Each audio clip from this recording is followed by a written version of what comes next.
ഈ ശാസ്ത്രലോകത്തെ ഞെട്ടിപ്പിക്കുന്ന ഒരു കണ്ടെത്തലാണല്ലോ ഇപ്പോൾ പുറത്തു വരുന്നത്. അത് നാം ഈ വിദ്യാലയങ്ങളിൽ ഉൾപ്പെടെ പഠിച്ചതാണ്, ഭൂമിയിൽ മാത്രമേ ജീവൻ ഉള്ളൂ എന്നത്. പക്ഷെ അങ്ങനെയല്ല, അത് പഠിച്ചതെല്ലാം തെറ്റായി മാറുകയാണോ എന്നൊരു സംശയം ഇപ്പോൾ പുറത്തു വരുന്നുണ്ട്. കാരണം ജീവൻ മറ്റൊരു ഗ്രഹത്തിൽ ഉണ്ടല്ലേ സാർ? റെയർ എർത്ത് ഹൈപ്പോത്തീസിസ് എന്ന ഒരു പഠന വിഭാഗമുണ്ട്. അതായത് ജീവന് ചേരുന്ന ഘടകങ്ങൾ ഈ അണ്ഡകടാഹത്തിൽ, ഈ പ്രപഞ്ചത്തിൽ ഭൂമിയിൽ മാത്രമേ ഉള്ളൂ. അതായത് പ്രധാനമായി അവർ പറയുന്ന ഒരു ഹൈപ്പോത്തീസിസ്, ഒരു പ്രൊമൈസ് എന്ന് പറയുന്നത്, ജലം വാതക രൂപത്തിലും ദ്രാവക രൂപത്തിലും ഖരരൂപത്തിലും അസ്തിത്വം ഉള്ള ഏക സ്ഥലം സൂര്യന് ചുറ്റുമുള്ള ഹാബിറ്റബിൾ സോണാണ്. അത് നമ്മുടെ ഭൂമി കുടികൊള്ളുന്ന ആ ഒരു ഗോൾഡി ലോക്ക് സോണാണ്.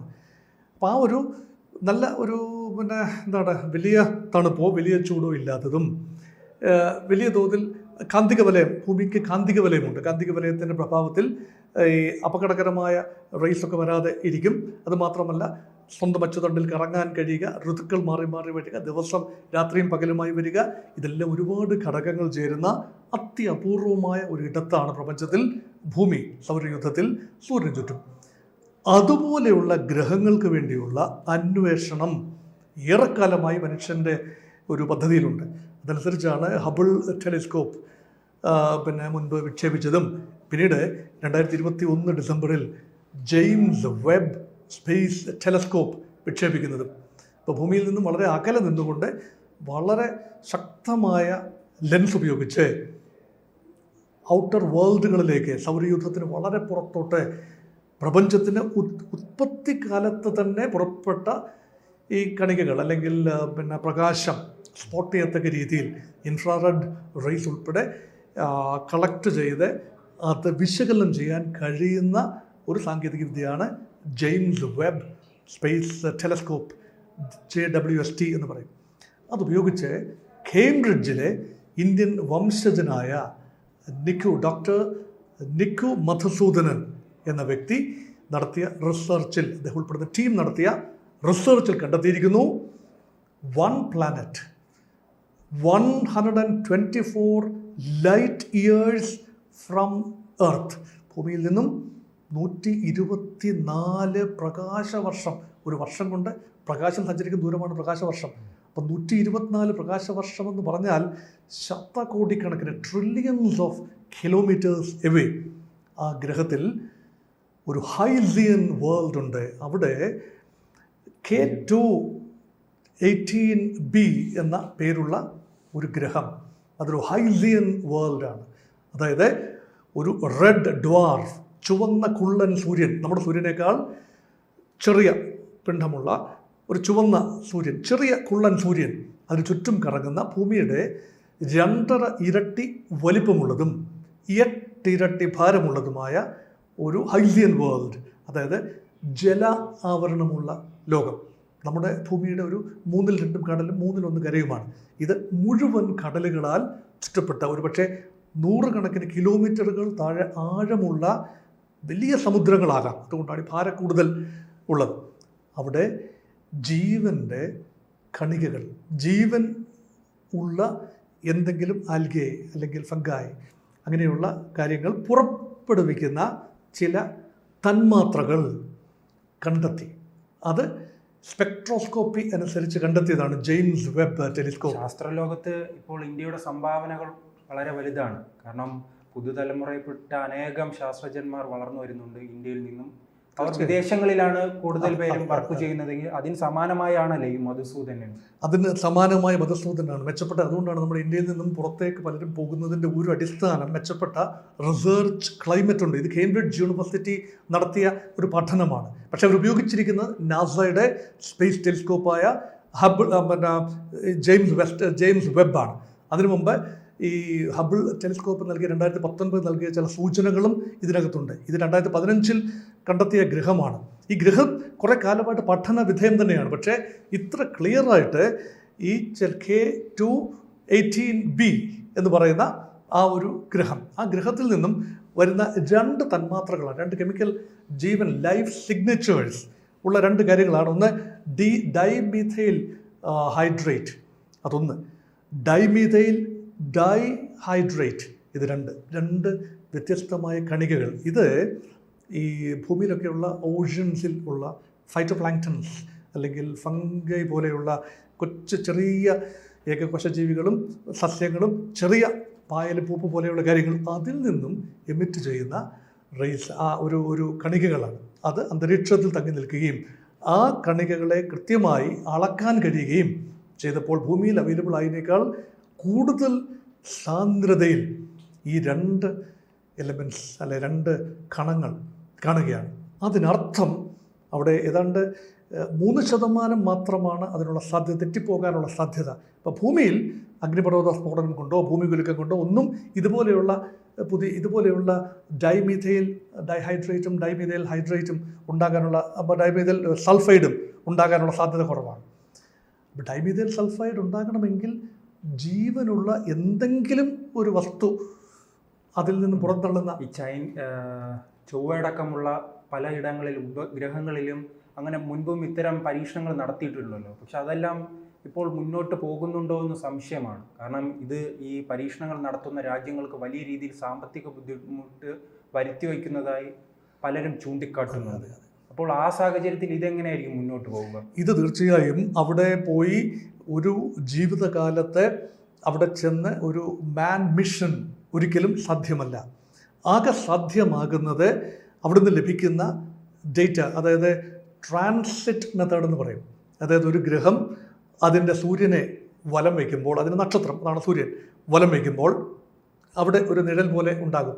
പെട്ടെന്ന് ഒരു കുറച്ച് സമയത്തേക്ക് മാത്രം ആ ഗ്രഹം ദൃശ്യമാകും. ആ ഗ്രഹത്തെ കടന്നു വരുന്ന, അതിന് അന്തരീക്ഷം കടന്നു വരുന്ന ഈ പ്രകാശത്തെ വിശകലനം ചെയ്യുകയാണ്. അതാണ് ഈ ആ മെത്തേഡ് അനുസരിച്ച് ഇൻഫ്രാറെഡ് റേസ് ഉൾപ്പെടെ വിശകലനം ചെയ്യുമ്പോൾ ലഭിക്കുന്ന സൂചനയാണ് ഈ 2 മൂലകങ്ങൾ, 2 തന്മാത്രകൾ, പ്രത്യേക തരത്തിലുള്ള ഈ കോമ്പൗണ്ട്സാണ്. ഇത് കണ്ടെത്തുകയാണ്. അത് കണ്ടെത്തുന്നതിൻ്റെ അർത്ഥമെന്ന് പറഞ്ഞാൽ വളരെ ഇൻട്രസ്റ്റിംഗ് ടൈംസ്. അപ്പോൾ നമ്മൾ വിചാരിച്ചിരുന്നത് ഒരു പ്രാഥമിക രൂപത്തിലുള്ള ജീവൻ പോലും ഭൂമിയിലാണെങ്കിലും കടലിലാണ് ജീവൻ ഉണ്ടായതെന്നാണ് പൊതുവെ വിശ്വസിക്കപ്പെടുന്നത്. അപ്പം അവിടെ മുഴുവൻ കടലാണ്, അവിടെ കരയുള്ളതായി ഒരു സൂചനയില്ല. ഇപ്പോൾ ഹൈസിയൻ വേൾഡ് മറ്റൊരു കാര്യം, അവിടെ ജലമുണ്ട് എന്ന അർത്ഥമുണ്ട്. ഹൈസിയൻ വേൾഡ് എന്ന് പറഞ്ഞതാണ് ഹൈഡ്രജൻ ആൻഡ് ഓഷ്യൻ. ഹൈഡ്രജൻ്റെ ഒരു ആവരണവും, കട്ടിയുള്ള ഒരു ആവരണവും ഒരു അന്തരീക്ഷവും, അതേസമയം അവിടെ ഓഷ്യൻ്റെ സാന്നിധ്യവുമുള്ള ഗ്രഹങ്ങളെ പറയുന്നതാണ് ഹൈസിയൻ വേൾഡ്. ഇപ്പം നമ്മൾ നെപ്റ്റ്യൂൺ പോലെയുള്ള ഗ്രഹങ്ങളെ പറയുമല്ലോ, ഒരു വാട്ടർ വേൾഡാണ് അല്ലേ യുറാനസ്, നെപ്റ്റ്യൂണൊക്കെ. പക്ഷേ തണുത്തുറഞ്ഞ വാട്ടർ വേൾഡാണ്. ഇതങ്ങനെയല്ല, സമശീതോഷ്ണ മേഖലയാണ്. അതായത് ഒരു നല്ല വാം, അല്ലെങ്കിൽ തീരെ കോൾഡല്ല തീരെ ചൂടുമില്ലാത്ത അതാണല്ലോ നേരത്തെ ഞാൻ പറഞ്ഞ ഗോൾഡി ലോക്ക് സോൺ എന്ന് പറയുന്നത്. ആ ഒരു സോണിൽ അത്യപൂർവമായിട്ട് മാത്രമേ ഗ്രഹങ്ങൾ ഉണ്ടാകൂ. അത് ഭ്രമണം ചെയ്യണം, സ്വന്തം അച്ചുതണ്ടിൽ കറങ്ങാൻ സാധിക്കണം, അതിൻ്റെ ഗുരുത്വാകർഷണം, ഒരുപാട് കാര്യങ്ങളാണ്. ഇതെല്ലാം ചേർന്ന് വരുന്ന അനേക ലോകങ്ങൾ, 5800ഓളം എക്സോ പ്ലാനറ്റുകളെ മനുഷ്യൻ കണ്ടെത്തിയിട്ടുണ്ട് വിവിധ കാലങ്ങളിലായി. 1991 മുതൽ ഇന്നാളിതുവരെ കണ്ടെത്തിയിട്ടുള്ള 6000-ൽ താഴെ എക്സോ പ്ലാനറ്റുകൾ, അതായത് മറ്റ് സൂര്യന്മാരെ, മറ്റ് നക്ഷത്രങ്ങളെ വലം വെക്കുന്ന മിൽക്കി വേയിലെ തന്നെ മറ്റ് ഗ്രഹങ്ങൾ. അത്രയും ഗ്രഹങ്ങളിൽ ഒന്ന് മാത്രമാണ് ഇപ്പോൾ, മറ്റെല്ലാം പല കാര്യങ്ങളുമുണ്ട്. അവരെല്ലാം ടൈഡലി ലോക്ക്ഡാണ് പല ഗ്രഹങ്ങളും. അത് ഒരു സൈഡിൽ അവരുടെ സൂര്യൻ്റെ പ്രകാശം മുഴുവൻ വരും, നമ്മുടെ മൂണിനെ പോലാണ്. ടൈഡലി ലോക്ക്ഡാണ്, ഒരു വശത്ത് മാത്രം സൂര്യപ്രകാശം ഏൽക്കുകയും മറുവശം തണുത്തുറഞ്ഞിരിക്കുകയും ചെയ്യും. അപ്പോൾ അതിൻ്റെ പാർശ്വത്തിൽ മാത്രമേ ജീവനുള്ള സാധ്യതയുള്ളൂ. അങ്ങനെയാണ് നമ്മുടെ ശ്രദ്ധ മുഴുവൻ തൊട്ടടുത്തുള്ള പ്രോക്സിമ സെൻറ്റോറി നക്ഷത്ര ശൃംഖല, അത് 2 നക്ഷത്രങ്ങളാണ്, അതിന് ചുറ്റും കറങ്ങുന്ന പ്രോക്സിമ ബി എന്ന് പറയുന്ന ഒരു ഗ്രഹത്തിൽ, അത് ടൈഡലി ലോക്ക്ഡാണ്. അവിടെ ജീവൻ്റെ സാന്നിധ്യം കണ്ടെത്തി. അതിൻ്റെ എഡ്ജിൽ ലൈറ്റ്, ഇങ്ങനെ ആർട്ടിഫിഷ്യൽ ലൈറ്റിൻ്റെ സാന്നിധ്യമുണ്ട് എന്ന രീതിയിൽ വലിയ സംസാരങ്ങളുണ്ട്. പക്ഷേ അത് കേവലം 4 പ്രകാശവർഷം, ഭൂമിയിൽ നിന്നും കേവലം 4 പ്രകാശവർഷം മാത്രം അകലെയുള്ള പ്രോക്സിമ, ഏറ്റവും അടുത്തുള്ള നമ്മുടെ നക്ഷത്രമാണ്. സൂര്യന് ഏറ്റവും അടുത്തുള്ള നക്ഷത്രമാണ് പ്രോക്സിമ.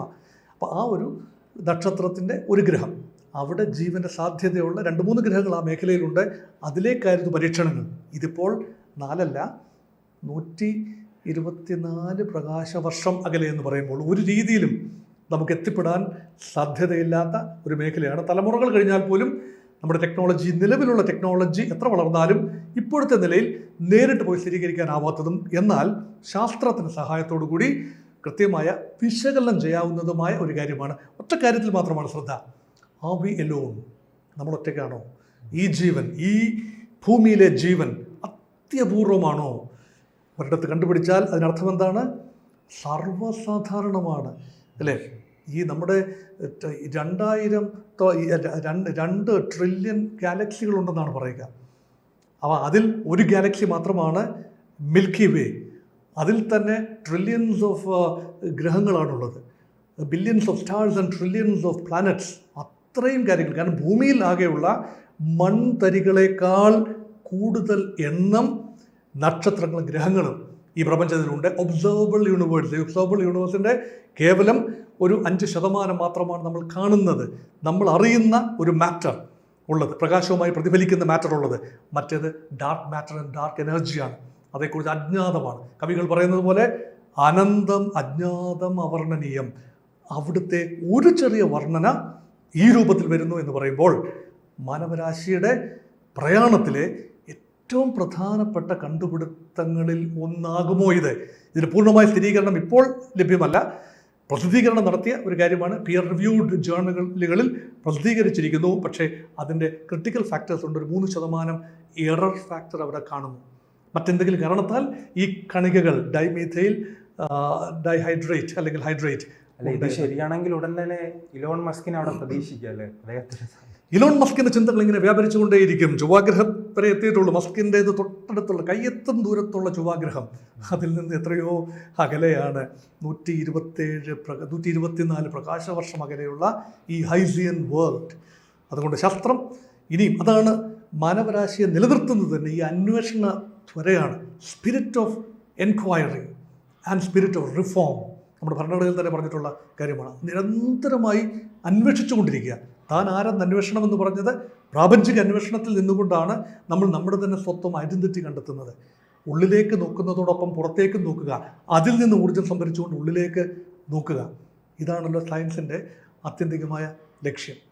മാനവരാശി ശരിയായ ദിശയിലാണ് സഞ്ചരിക്കുന്നത് എന്നും ഒരുപക്ഷെ ദൈവസങ്കല്പങ്ങൾ തന്നെ മാറി മറിഞ്ഞു പോകാനുള്ള സാധ്യത ഇതുപോലുള്ള കണ്ടുപിടുത്തങ്ങൾക്കുണ്ട്. അത് ഉണ്ടാക്കുന്ന സാമൂഹികമായ മാറ്റങ്ങൾ, സ്ഫോടനാത്മകമായ മാറ്റങ്ങളാണ് ഇങ്ങനെയൊക്കെയുള്ള കണ്ടുപിടുത്തങ്ങൾ ഉണ്ടാകുന്നത്. അതിൻ്റെ ടിപ്പ് ഓഫ് ദ ഐസ്ബർഗിലാണ് നമ്മളിപ്പോൾ ഇരിക്കുന്നത്. ഇനി വേറെ കാണാനിരിക്കുന്നു എന്ന് വേണം കരുതുന്നത്. കൂടുതൽ വാർത്തകളും വിശേഷങ്ങളും നിങ്ങളിലേക്ക് എത്താൻ ABC മലയാളം സബ്സ്ക്രൈബ് ചെയ്യുക, ബെൽ ബട്ടണും അമർത്തുക.